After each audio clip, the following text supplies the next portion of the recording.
আসসালামু আলাইকুম এভরিওয়ান, সবাই কেমন আছেন? আশা করি ভালো আছেন। তো অনেকেই আমাকে জিজ্ঞেস করছিলেন এবং কমেন্ট করেন যে ভাই আপনার যে খাটটা রুমের মধ্যে ঢোকাতে পারেন নাই, ওই খাটটা কি রুমের মধ্যে নিতে পারছেন? তো হ্যাঁ, এই যে আমাদের সেই খাটটা, বাবুর খাট, যে খাটটা আমরা অলরেডি ঢোকাইছি। এটা আপনার ইস্ত্রি দিয়ে পুরা খাটটা একদম খুলে ফেলা হয়েছে। খোলার পরে স্ক্রু দিয়ে এই যে সাইডে, এই যে এখানে স্ক্রু, এখানে স্ক্রু, এখানে স্ক্রু, এখানে স্ক্রু, পরবর্তীতে আবার এটা খোলাও যাবে। আর এই যে আমার বাবুটা শুয়ে আছে, কিভাবে দেখেন, এই যে বাবা শুয়ে আছে। পা তুলে দেয়া। তো এটাই আমাদের সেই খাটটা আপনাদের কাছে কেমন লাগছে অবশ্যই কিন্তু কমেন্ট করে জানাবেন। আর এই খাটটা আপনার সব মিলে আমার খরচ পড়ছে প্রায় 20,000 টাকার মতো। কত 20,000 টাকা কেমন লাগলো? এই যে কিনে আনছে আবার এটা খুলে লাগাইছে 5,000 হ্যাঁ, টাকা। আমরা যদি আগে থেকে ওনাকে বলতাম যে আমাদের খুলে খুলে দিয়ে দেন, আমরা পরে লাগাই নিব না, তাহলে আর এত টাকা খরচ হইতো না। বড় খাটের দামও 20,000 টাকা হয় না, কাঠের নর্মালি খাট। আর এই খাটটা আমার নিয়ে আসতে প্রায় 20,000 টাকা লাগছে। এখন আনছে ঠিকই, বড় হয়ে গেছে, এখন আর খাটের মধ্যে শুইতে পারতেছে না, এটাও লেগে যায়।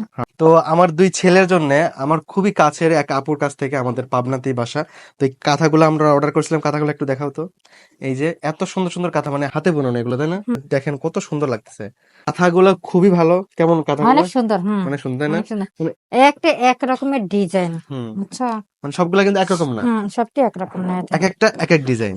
কিন্তু অনেক সুন্দর হচ্ছে, আর আরামদায়ক। সুতি সুতি, তাই না? সুতি কাঁথা। অরিজিনাল সুতি, ও কিন্তু আগে যে একবার আমার মেয়ের বেলা দিছে, ওইটা ছিল, ওইটা ভালো ছিল না, তাই না? পলিস্টার ছিল। পলিস্টার ছিল। কত এই যে সুন্দর দেখতে পারতেছেন, কাছের অনেক শট। সুন্দর।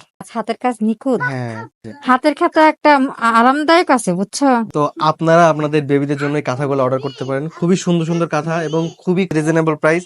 এছাড়াও বেবিদের সেট আছে পুরা, আপনার এই যে কোল বালিশ, সুন্দর সুন্দর কোল বালিশ, বালিশ আর সাথে একটা সেট করা আছে, আপনারা চাইলে ওটাও নিতে পারেন। তো এইগুলো নিতে হলে আপনাকে কি করতে হবে, এই যে স্ক্রিনে দেওয়া যে পেজ আছে, মেনশন করা আছে, এই পেজ থেকে অর্ডার করতে হবে। তো আর আজকের মতো ভিডিওটা এই পর্যন্তই। সবাইকে বলে দিলাম যে খাটটা কিভাবে আমাদের রুমের মধ্যে নিছি। এই খাট আমি চাইলে আবার আপনার বাহিরেও নিতে পারবো খুলে, যখন আমরা বাসা চেঞ্জ করব। ভিডিওটা কেমন লাগছে অবশ্যই কমেন্ট করে জানাবেন। আর আজকের মতো পর্যন্ত সবাই ভালো থাকবেন। আল্লাহ হাফিজ, আসসালামু আলাইকুম।